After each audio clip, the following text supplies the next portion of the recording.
Imagine you are trapped in a metal box, and the temperature inside this box is hovering right around, I don't know, 130 degrees Fahrenheit. Oh, wow. Yeah, that's boiling. Right. You are vibrating so violently that your vision is actually slightly blurred, Mm-hmm. and your forearms are just aching from the sheer physical resistance of the steering wheel. Now, imagine this box is moving at 190 miles per hour.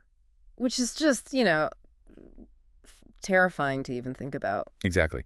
And the metal box directly in front of you is maybe 2 inches away from your front bumper.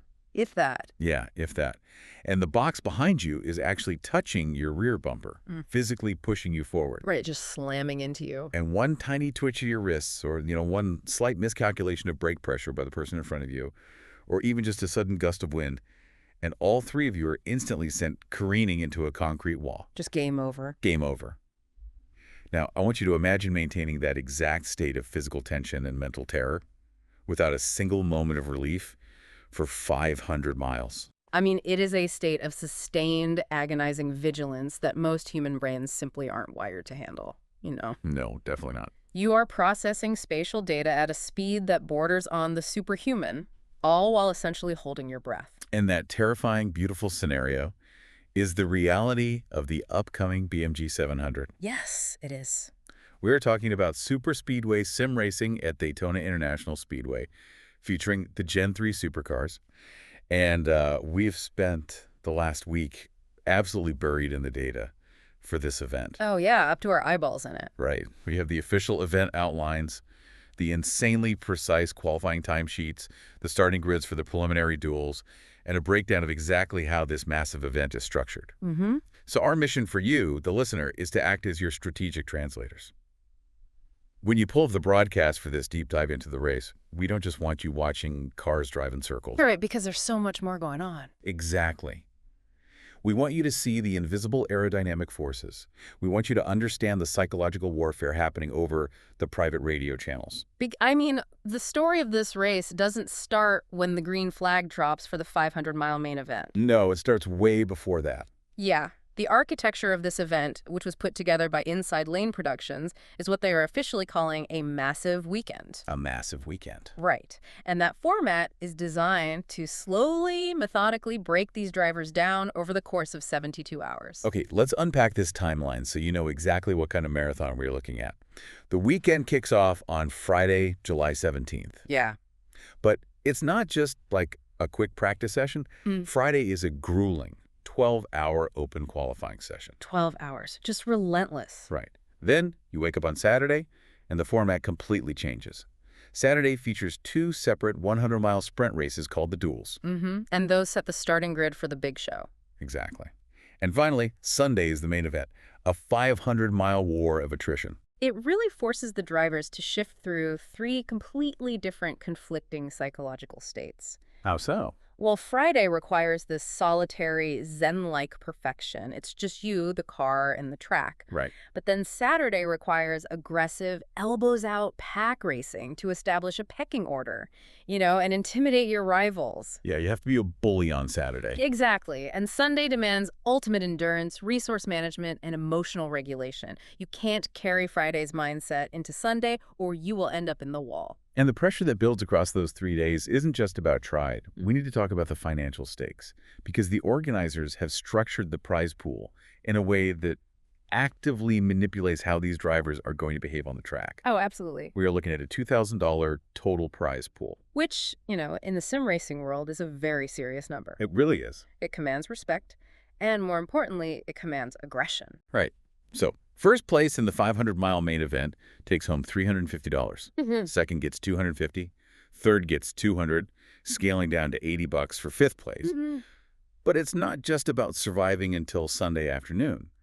They've sprinkled targeted money throughout the entire 72 hours. Yeah, they really spread it out. There are $50 bonuses for pole position, best paint, cleanest driver, and most sportsmanlike. I love that they include those. Yeah, it's great. Plus, there's a $200 Winners Chosen charity donation sponsored by Racing Peugeot Australia, which is just a fantastic touch. It is a brilliant addition. It brings a layer of real-world goodwill into a digital environment that is otherwise incredibly ruthless. Yeah, definitely. But if we analyze the structure of the other payouts, you start to see the behavioral engineering at play. Okay, let's look at that. Look at the mid-race incentives. Courtesy of the Regional Access Network, there are $75 payouts for the winners of the 2 Saturday duels. What? And $50 payouts for the stage winners during the Sunday race. Okay, let's pause there. Because you look at that and think, oh, that's nice. They get a little bonus for leading early. Yeah. But you're saying this is actually a manipulation tactic by the organizers. Like, why? To understand why, you have to look at the history of 500-mile superspeedway races. Okay. The smartest, most conservative strategy for a long time has been to essentially refuse to race. Refuse to race. Yeah. A smart driver would start the event, immediately drop to the very back of the 40-car pack, and just ride around. Ah, I see. You stay out of the aerodynamic draft, you stay out of the chaotic 2-wide and 3-wide battles, and you just log laps in safety. So you're just waiting for everyone else to crash. Exactly. You wait for the aggressive drivers at the front to inevitably make a mistake and trigger a 15-car pileup. Right.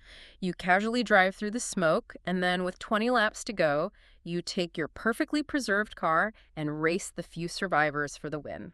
It's highly effective, but for the viewer, it is agonizingly boring.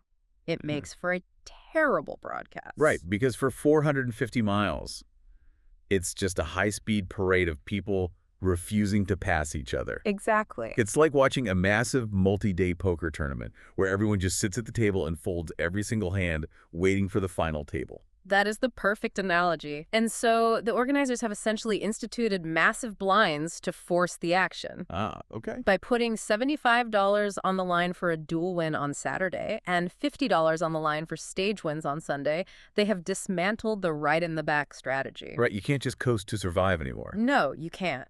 If you want a piece of that prize pool, you are financially motivated to fight for the lead early and fight for it hard. But wait, let me push back on this.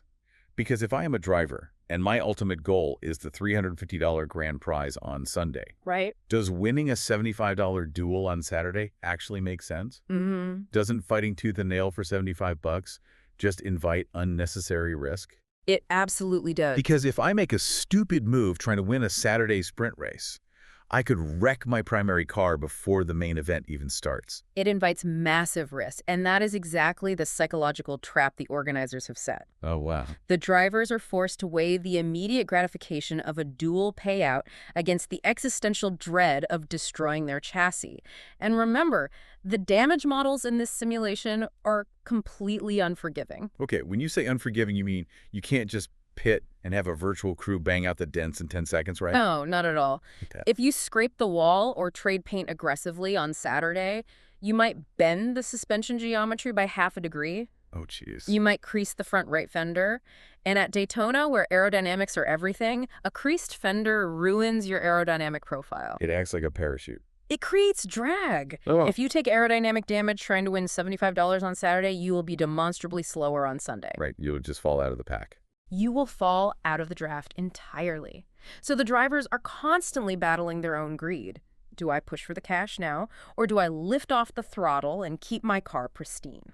And to understand who has the upper hand in that psychological battle right now, we really need to dive deeply into the Friday qualifying data. Yes, we do. Because the source material we have showing the queue times for the BMG 700 is staggering. Staggering is the right word. The margins we are looking at are a testament to the absolute limit of digital engineering and human precision. Okay, let's unpack this raw numbers data.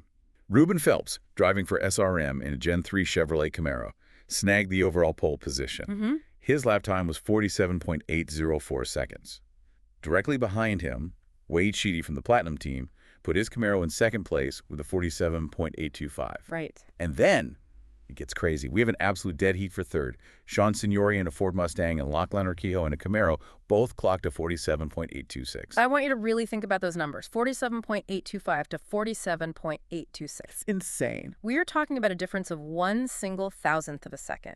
Okay, help me visualize that. Yeah. What does 1,000th of a second actually look like when you are traveling at 190 miles per hour? Well, let's do the math. At 190 miles per hour, a Gen 3 supercar is traveling roughly 278 feet every single second. Okay. So 1,000th of a second equates to about 3.3 inches on the racetrack. 3 inches. 3 inches over the course of a 2.5-mile lap, navigating high bank turns and long straightaways. The difference between second place and third place came down to the length of a credit card. Wow. It's unbelievable. It is the difference between slightly grazing the painted line on the apron of the track versus being an inch above it. It is microscopic. Right. It requires a level of steering input that is almost entirely subconscious. It is mind-blowing. And looking at the rest of the grid, it's a beautifully diverse mix of Gen 3 Camaros and Mustangs. Yeah, it's a great field. You've got Giuseppe Maiolo in a Mustang at 47.847, Craig Roffey in a Camaro at 47.851. The parity between the manufacturers is incredibly tight. It really is. But here is where the entire narrative gets turned on its head. And this is a massive point we need to make sure you, the listener, fully grasp before Sunday. Absolutely crucial point. The car that Reuben Phelps drove to set that blistering 47.804 second lap, the configuration of that machine, he is absolutely not going to use it in the race. That is correct. The setup that secured the pole position on Friday is completely useless on Sunday. Really? In fact, if he tried to use it on Sunday, it would be dangerous. Okay, you have to explain this to me. Right. Because logically, if I just spent 12 hours tuning a car to be the absolute fastest vehicle on the property, why on earth would I throw all that work in the garbage and change the car for the race? Right. It seems counterintuitive. Why abandon the fastest configuration? Because the physics of qualifying and the physics of a race at Daytona are two entirely different dimensions. Okay. Let's break down what a qualifying setup, often referred to as a Q setup, actually is. When you are qualifying on Friday, you are on the oval all by yourself. Right, no traffic. There is no traffic. You have entirely clean air hitting the front of your car. Because of that, the engineers design a Q setup to do one specific thing: eliminate all aerodynamic drag. So they're essentially trying to turn the car into an aero. Precisely. They do things that are incredibly extreme.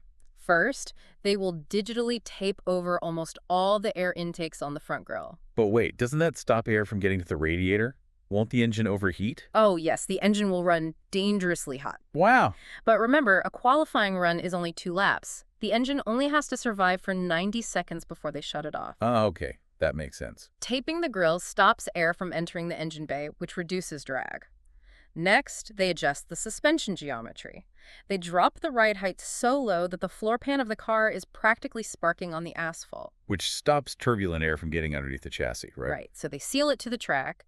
Then they adjust the camber of the tires. The camber. Yeah, the angle at which the tires lean in toward the car.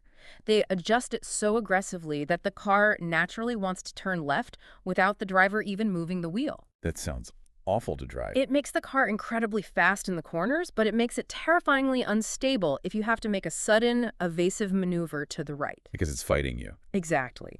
And finally, the most crucial change. They trim out the rear spoiler. They flatten it out so it catches as little air as possible. But the spoiler is what provides downforce, right? Correct. It pushes the back tires into the track for grip. Exactly. By flattening the spoiler, you remove the downforce. The rear of the car becomes very light. That seems risky. In a solitary qualifying run, you can get away with this because you are driving in a smooth, predictable line. The car is essentially skipping across the asphalt with minimal resistance. That is how Reuben Phelps found those 3 inches to get the pole. Okay, so that's the Q setup. Aerodynamic, hot engine, bizarre steering, basically zero downforce. Now, Sunday arrives. The green flag drops. You have 40 cars on the track. What happens if I stubbornly refuse to change my car and I take that exact same Q setup in the Sunday race? It would be an unmitigated disaster within the first 2 miles. Really? Because the moment you enter a 40-car pack, you are no longer driving in clean air. You are driving in what we call dirty air. Okay, explain dirty air. How does it physically interact with the car? Well, when a Gen 3 supercar punches a hole through the atmosphere at 190 miles per hour, it displaces a massive amount of air. Right. That air goes over the hood, over the roof, and spills off the rear spoiler. Behind that leading car, it leaves a turbulent, chaotic wake of spiraling air currents and low-pressure vacuums. If you are the second car driving directly into that wake, the air hitting your car is fragmented. So it's kind of like riding a small boat directly into the wake of a massive cruise ship. The water is churning, so your boat just gets tossed around. That is a perfect way to visualize it. Because the air is churning and fragmented, it doesn't flow smoothly over your hood and roof. Therefore, it doesn't press down on your car with the same force. The dirty air robs you of your downforce.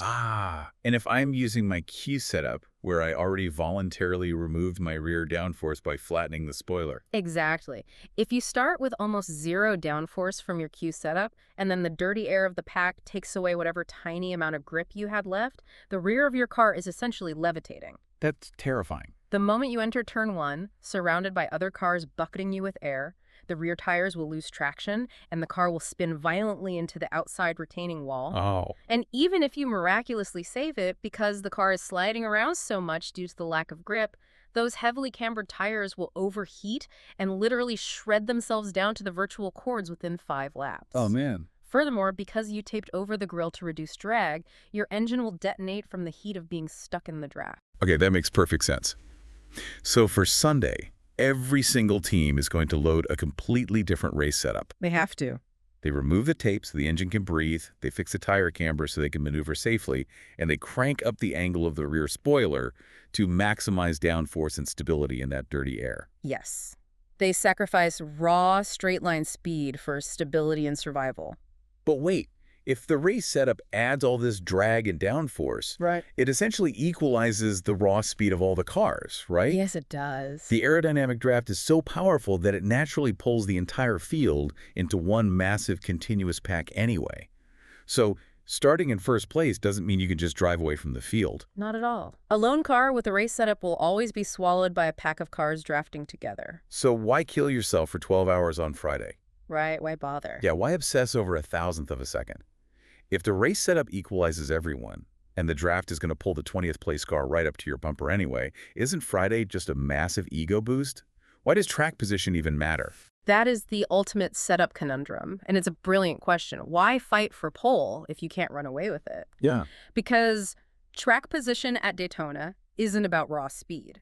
Track position is entirely about safety. It is about controlling your own spatial destiny. Safety from what? Safety from the pack itself.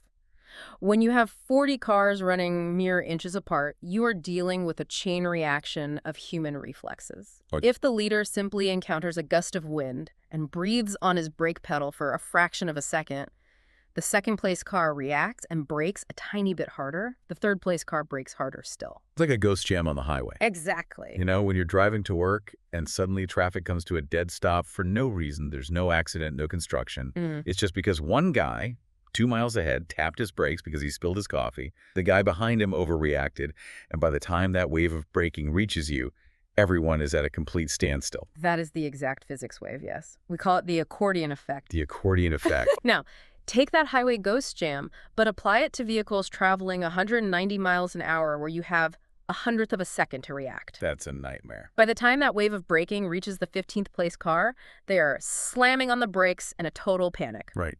The rear brakes lock up, the car gets sideways, and they collect the 16th, 17th, and 18th place cars. Suddenly, half the field is destroyed in a massive wreck that sim racers call the big one. The big one. It is almost mathematically guaranteed to happen. Wow. Okay. So if you are Reuben Phelps and you qualify on pole and you maintain that position, you're ahead of the ghost jam. You are dictating the pace. If a mistake happens in your rearview mirror, you are perfectly safe. You just watch the smoke billow up behind you. So the 47.804 seconds he put down wasn't about being fast on Sunday. No. It was about buying the ultimate insurance policy against the chaos. Precisely. But here's the catch, and you touched on this earlier. Because the race setups completely equalize the field, and because a single car cannot outrun a pack, Reuben Phelps cannot survive at the front of the pack by himself. No. Even if he starts first, if he doesn't have a car directly behind him pushing him through the air, he will go backward. Okay, explain that dynamic. Why does the leader need someone behind him to go faster? It comes back to fluid dynamics. The leader punches the hole in the air, creating a massive high-pressure zone on the front of his car, which causes drag. Right. Meanwhile, he leaves a low-pressure vacuum behind his rear bumper. If a second car pulls up inches from his rear bumper, that second car fills the low-pressure void. Oh, I see. By filling that void, the second car actually removes the aerodynamic drag off the rear spoiler of the leader. So they essentially become one longer, more aerodynamic shape. Exactly. So the leader suddenly cuts through the air cleaner, and the second car benefits from the hole the leader punched. Together, two cars linked bumper to bumper will always run significantly faster than a single car. Which means you can't be a lone wolf. No, absolutely not. To win at Daytona, you absolutely need friends. You need someone willing to sit on your rear bumper and push you. And when we transition to looking at the starting grids for the Saturday duels, we see that some drivers have brought a very, very powerful group of friends. This is where the organizational politics of sim racing takes center stage. I like to call it the sister team syndicate. That's a good name for it. Looking at our sources, the visual grids for Duel 1 and Duel 2, a massive, terrifying pattern emerges immediately. Let's look at Duel 1. You have Ruben Phelps from the SRM team starting in first. Right. In second, Sean Signore, also from SRM. In third, Matthew Raymond, also from SRM. They have completely thoroughly locked out the top 3 spots in the first sprint race. It is an absolute undeniable show of force, and it doesn't stop with the first duel. Right. Look at Duel 2. Starting in first is Wade Sheedy from the Platinum team. And starting right alongside him in second is Lachlan Urquio from SRM. And here is the crucial piece of information that ties this entire narrative together. Platinum and SRM are sister teams. Okay, break that down for someone who might not follow the behind-the-scenes drama of team structures. Sure. What does a sister team alliance actually mean in the context of a 500-mile race? Yeah. Is it just like a loose agreement to share some setup data on a Discord server on Thursday night, or is it something more aggressive on the track? It is incredibly tangible and highly coordinated. Yes, they share telemetry, tire wear data, and setup tweaks during practice. Right. But on race day, they share real estate on the asphalt. When you have a massive alliance like SRM and Platinum coordinating together, they essentially form an aerodynamic freight train. How does that actually work in practice? Well, all of these drivers will be in a private, encrypted voice channel together. They have a designated shot caller, usually a veteran driver or a crew chief on the pit box. That shot caller dictates the entire flow of the race for all 5 or 6 cars. They will coordinate exactly which lap they are going to pit, ensuring they all enter and exit pit road together so they never lose the draft. Oh, that's precise. They will dictate exactly which lane they're going to occupy on the track, say the high lane against the wall, and they will strictly enforce who is going to push who. I look at it a lot like a cycling peloton at the Tour de France. Oh, that's a great comparison. You have the domestiques, the riders whose entire job is to block the wind, set the grueling pace, and protect the lead rider so that the team leader has fresh legs for the final sprint. Exactly. At Daytona, if SRM and Platinum link up, they can put 5 cars in a single file line. They become an immovable aerodynamic object. If a rogue driver tries to pass them on the outside, the sister team simply won't pull out of line to draft with them. Right, they just ignore them. The rogue driver gets hung out to dry in the wind, hits a wall of air, and immediately goes backward. That is exactly how it functions. They can completely control the draft. They can actively block the passing lanes by fanning out slightly, sucking the air away from anyone trying to mount a charge. It's ruthless. And when you realize the power of that train, you really have to think about the plight of the privateers in this field. The lone wolves. Oh, yes. Look at the grid for Duel 1. Down in 18th place, you have Nick Burling, listed as a privateer. Right. In 19th, Peter Matson, privateer. In 21st and 22nd, Nigel Seidel and Steve Hoppett, both privateers. Oh, man. These guys are showing up to a mechanized war without an army. They don't have 5 teammates on a private radio channel coordinating pit stops. So what do?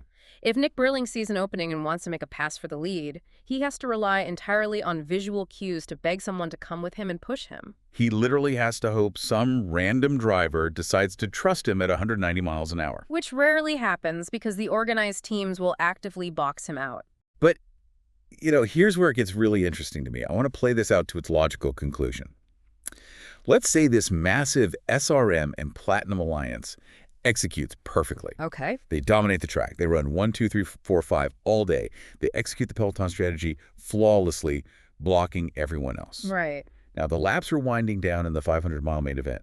You have 5 guys from the same extended organization running nose to tail at the front of the pack. But There is only one first-place prize of $350. That's the kicker. There is only one trophy. Who decides which driver actually gets to win? Does the alliance suddenly shatter into a civil war on the final lap? This is the most volatile, fascinating dynamic in all of endurance racing, because superspeedway alliances are, by definition, temporary. We have to be. You are asking a driver to subsume their own ego for 4.5 hours. You are asking them to act as a blocker, to take the aerodynamic abuse, to protect their teammate, knowing full well that eventually they have to betray the very person they are protecting if they want to win the race. It's exactly like an alliance on the reality show Survivor. Oh, yeah. It is absolutely necessary to form a voting bloc to get to the final tribal council, but the closer you get to the end, the more paranoid everyone becomes, because eventually you have to vote your friends out to get the $1 million. That is a perfect parallel. Yeah. The psychological tension inside those private voice channels in the final 10 laps is suffocating. I can't even imagine. Imagine the scenarios. Does the team manager come on the radio and issue strict team orders? Do they mandate that Reuben Phelps gets the win because he secured the pole position for the organization and everyone else is ordered to hold the line and act as a rolling blockade? But if someone says no? Exactly. What if Wade Sheedy from Platinum, who was running in second place right behind Phelps, says, forget this. I've been pushing you for 400 miles. I want the 350. What happens if he suddenly pulls out of line to pass his SRM teammate? Complete chaos.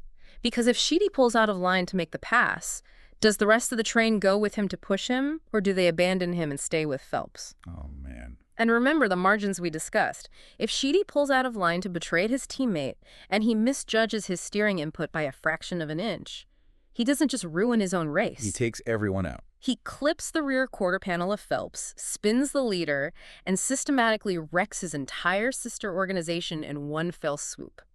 It is a delicate, high-speed dance of teamwork and betrayal. And the most incredible part about the BMG 700 format is that this dance of betrayal won't just happen once at the very end of the 500-mile race. No, it won't. Because of the specific rules our sources outlined, they're going to be forced to navigate this tension multiple times. The organizers have implemented a mechanism that ensures maximum chaos.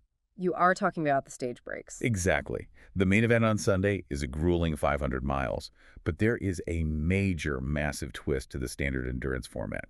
There are mandatory scheduled stage breaks at lap 65 and lap 130. This completely fundamentally alters the DNA of how you drive the event. Right. To understand why, you have to explain how traditional 500-mile races are run without stages. Because normally, endurance racing is basically just a giant, terrifying math problem, right? Exactly. Traditionally, endurance racing is all about calculating fluid dynamics and rubber degradation. The teams are trying to figure out the absolute maximum distance they can go before pitting for fuel and tires, trying to minimize the total amount of time spent sitting stationary on pit road. Right, because every second counts. If a race stays under green flag conditions for 150 laps, the field naturally gets incredibly strung out. You might have the leader, and then the second place car is 4 seconds behind, the third place car is 10 seconds behind, and half the field is a lap down. It becomes a race of isolation. You are just managing your own equipment, looking at your fuel gauge, running alone. Right. But when you introduce stage breaks, you completely destroy that math. A stage break is a guaranteed, predictable caution flag. The teams know with 100% certainty that on lap 65, and again on lap 130, the virtual pace car is coming out onto the track, the race is neutralized, and the field is going to be frozen. So how does knowing that change their strategy? It forces teams to calculate their pit strategies backward. Backwards. Yes. If you know a full tank of fuel lasts exactly 40 laps, you know you have to pit at least once before the stage 1 break on lap 65.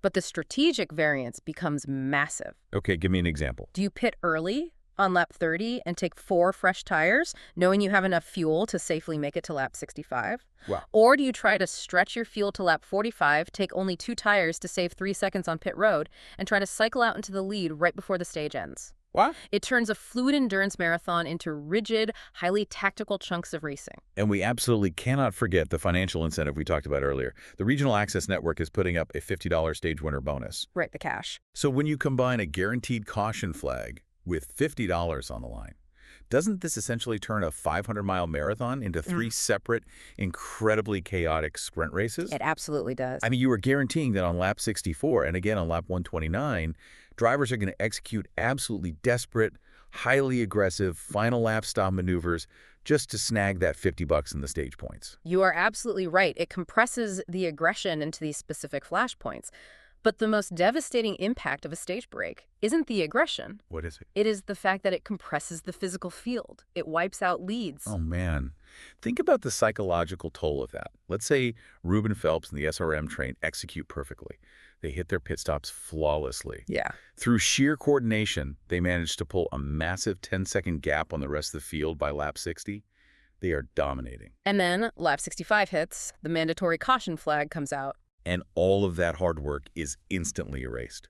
The field bunches back up behind the pace car. When the green flag drops for stage 2, Phelps has to restart side by side with the very people he just spent an hour sweating and bleeding to escape. That is the mental destruction of stage racing. Having your hard-earned gap wiped out instantly is devastating. I would be so frustrated. It keeps the pack tightly bunched for a much larger percentage of the race, which maximizes the danger.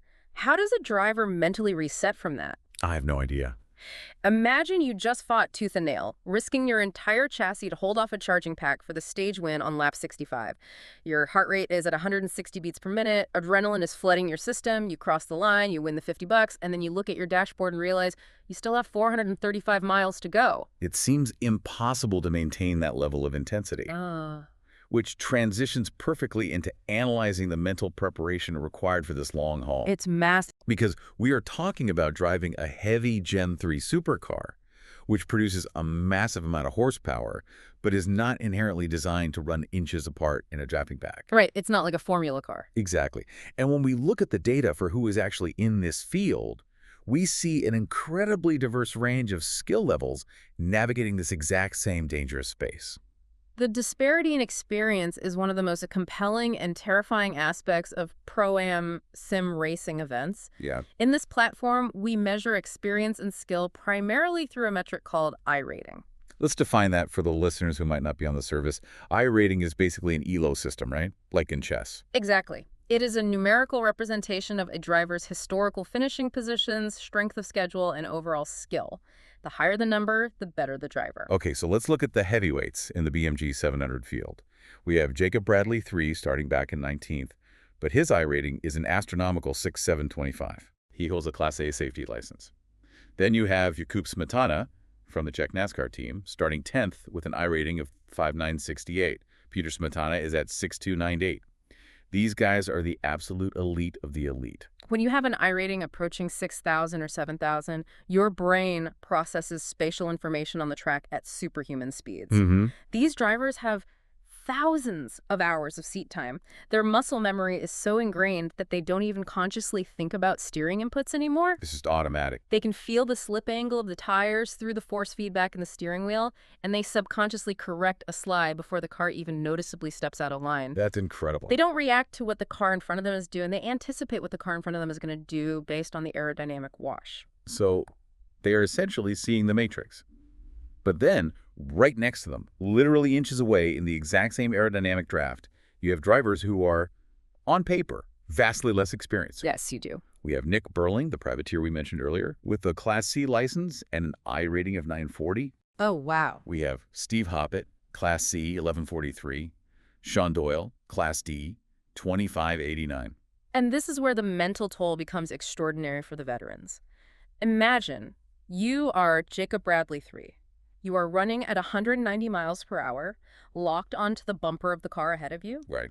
Your virtual life, your race, is entirely dependent on the predictability of that driver. You are trusting that they're not going to lift off the throttle abruptly, or drift half a lane out of the groove, or panic and overcorrect when someone gets to their outside quarter panel. But how do you trust them when you know their I-rating is 5,000 points lower than yours? That's the thing, you don't. Right. When you know that they probably have a death grip on the steering wheel, their heart rate is spiking, and they're just staring at the bumper in front of them instead of looking 3 cars ahead. The truth is, often you don't trust them. You have to be hypervigilant. You spend the race watching what we call their car language. Car language. Yeah, you are evaluating their micro movements. Are they smooth on the steering wheel entering the corner, or are they jerky and erratic? Ah, I see. Are they maintaining a consistent, steady distance to the car ahead of them, or are they yo-yoing back and forth, accelerating and braking? The mental processing power required to evaluate the skill level and panic threshold of every single car around you, while simultaneously managing your own tire wear, your fuel consumption, and your spatial awareness, is exhausting. Let's talk about spatial awareness for a second, because when you are sitting in a sim rig, you only have a limited field of view. Usually you have monitors in front of you, maybe wrapping around slightly. But in a 40 car pack, a driver physically cannot see what is happening directly to their right or their left. They have massive blind spots. Which introduces another layer of necessary trust. They rely entirely on a voice in their ear, their spotter. Right. And for a 500-mile race, that spotter is basically your co-pilot. Completely. The spotter is looking at an overhead view or a chase camera view, and they're constantly feeding the driver information. What? Car outside, still outside, 3 wide, you're in the middle. Hold your line. Clear. The driver has to blindly, implicitly trust that voice.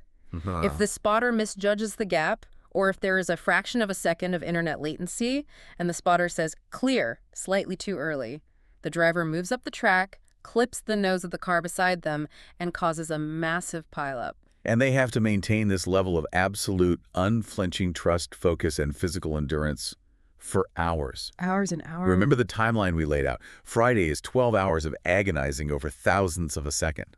Saturday is a 100-mile duel in high-stress traffic where you were terrified of damaging your car. Sunday is a 500-mile marathon constantly interrupted by stage breaks that wipe out your progress. It's just punishing. The sheer physical exhaustion by lap 150 on Sunday is going to be a massive factor. Eyes get strained from staring at monitors. Forearms cramp from fighting the heavy force feedback motors in the steering wheels. Adrenaline dumps leave you feeling hollow and shaking. If your concentration slips for 1 microsecond to rub your eye, your race is over. Which is exactly why the drivers have to somehow achieve a state of total compartmentalization. Yeah, they have to. They have to actively ignore the massive prize pool we discussed earlier. If you are sitting in the draft on lap 80 and you are constantly thinking about what you were going to do with the $350 first place prize, or how badly you want that $50 stage win, you are projecting your mind into the future. You aren't present. Exactly. You aren't driving the car in the present moment.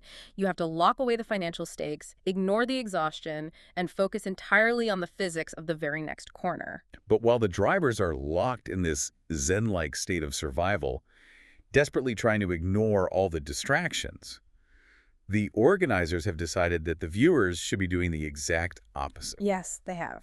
Which brings us to the final and perhaps most interactive piece of the BMG 700 puzzle, the viewer giveaways. The organizers have truly innovated here. They recognize that watching a 500-mile sim race can sometimes become a passive experience for the viewer. Right. You might put it on a second monitor while you do something else. Exactly. To combat that, they have gamified the broadcast to demand active, strategic engagement from the audience. Let's lay out the specifics from our source documents because the mechanics of this giveaway are highly specific and time-sensitive. Okay. The UES group is putting up a $150 viewer prize. On top of that, there is a mystery prize, which has been revealed to be a 3-month TVRS Team Watson Racing Setup subscription. Which, if you are a sim racer watching this stream, that setup subscription is pure gold. Is it really that valuable? Oh, yeah. It is an incredibly valuable tool for improving your own lap times and understanding vehicle telemetry. But you don't just type .enter in a Twitch chat to win these. The giveaway is split into 3 distinct strategic tasks that test your attention and your racing knowledge. And the timing of when you complete these tasks is absolutely critical. Very critical. Task number 1. You have to guess the specific lap that a caution flag will fall. And you must submit this guess before the end of stage 1. Right. Task number 2. You have to visually spot a secret code word that will be displayed somewhere on the broadcast screen at a completely random time. It's Zeke. Very. And again, you must find and submit this code word before the end of stage 1. And finally, task number 3. You have to nominate a specific driver who you believe will finish the race on the lead lap. And this nomination must be made by the end of Stage 3. This is a brilliant piece of audience engagement. It completely changes the psychology of the viewer. How so? You cannot just tune in for the final 10 laps to see who crosses the finish line first.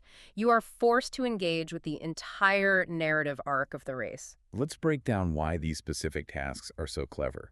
Take Task 1, guessing the caution lap, before the end of Stage 1. This isn't just throwing a dart at a dartboard. No, it's not. To do this accurately, you have to be actively analyzing the early aggressiveness of the pack. You have to watch how the SRM and Platinum sister teams are navigating traffic. Are they being patient, slowly feeling out the draft, or are they aggressively blocking the privateers right from the drop of the green flag? Exactly. You are reading what we call the aerodynamic weather of the race. The aerodynamic weather. Yeah. You have to look at the I ratings of the drivers running in the middle of the pack. If you see a cluster of drivers with lower I ratings getting overly aggressive early on, twitching the steering wheel and yo-yoing in the draft, you might predict an early caution, say lap 15, because you can literally see the tension building. Right. If the pack forms up single file and everyone looks calm and smooth, you might predict the caution won't happen until lap 50. And Task 2, spotting the secret code word before the end of Stage 1. That just forces sheer visual engagement. You can't just listen to the audio. You have to scan the screen, look at the graphical overlays, watch the ticker, and pay attention to the production value. Exactly. But Task 3, nominating a driver to finish on the lead lap by the end of Stage 3. That is the one that really tests your deep racing knowledge. It does, because you aren't picking who is going to win. Winning requires luck and timing. Right. Finishing on the lead lap requires survival. You are picking who is going to survive the attrition. Right. Which is arguably a much harder strategic puzzle.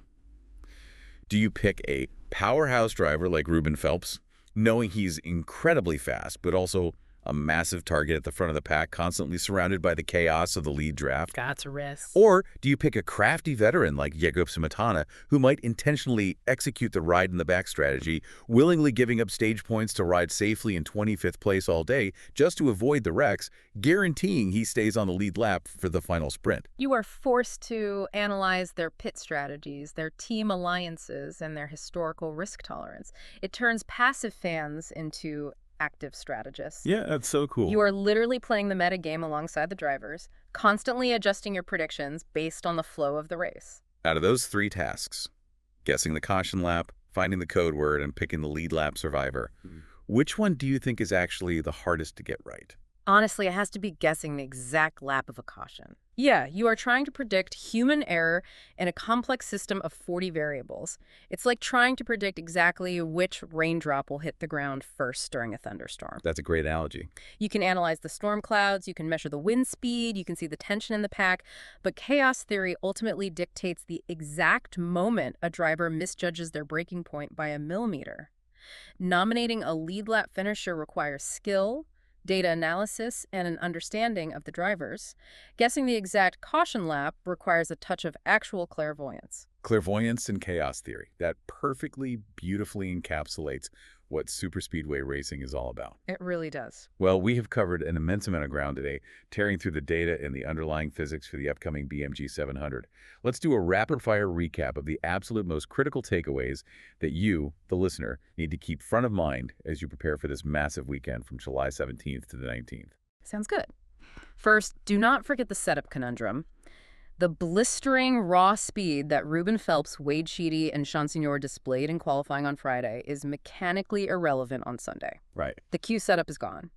Sunday is about the race setup, surviving the dirty air, maintaining stability, and using track position to stay ahead of the inevitable Big One accordion wrecks. Second, keep your eyes glued to the sister team syndicate. Oh, yeah. The Platinum and SRM alliance is terrifying on paper.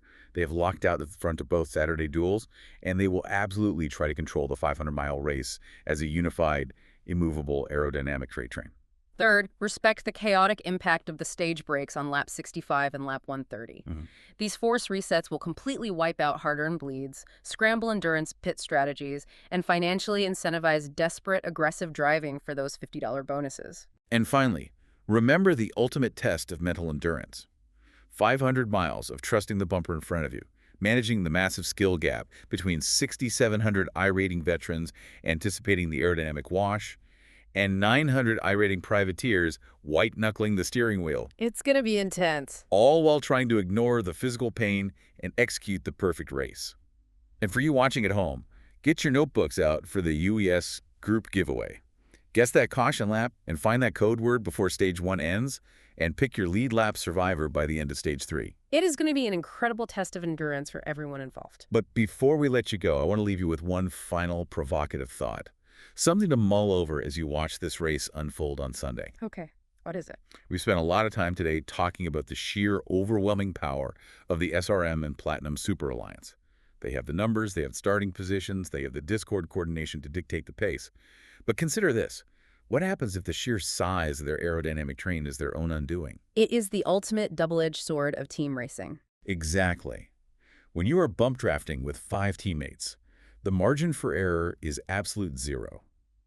If one SRM car wobbles in the draft because they hit a bump on the track, if one Platinum driver misjudges their braking point by a fraction of an inch approaching turn 3 while trying to protect their teammate, they won't just wreck themselves. No, they won't. They will trigger a chain reaction that systematically takes out their entire sister team in a single catastrophic corner. The strength of their interconnected chain is its ultimate vulnerability. So what if that happens? That would change everything. Could a smaller, more disciplined, under-the-radar faction, like the Czech NASCAR team of Smetana, Pechol, and Oño, who have massive I ratings but are starting further back, quietly avoid the carnage? It's very possible. Or could a lone wolf privateer, someone who wasn't tied down by team obligations, simply let the giants wreck each other, navigate the smoke, and quietly sweep the $2,000 prize pool while the super teams point fingers at each other in the garage? It happens more often than you'd think. The favorites implode under the weight of their own strategy, and the patient survivors inherit the earth. Keep that in mind as you watch the draft unfold, because sometimes the high-speed blender doesn't care about your team alliances or your qualifying time. It just cares about who is lucky enough to miss the spinning cars. Well said. Thank you so much for joining us on this deep dive into the BMG 700. Get your giveaway guesses ready, appreciate the immense physical and mental toll these drivers are enduring, and enjoy the beautiful, terrifying chaos of superspeedway racing.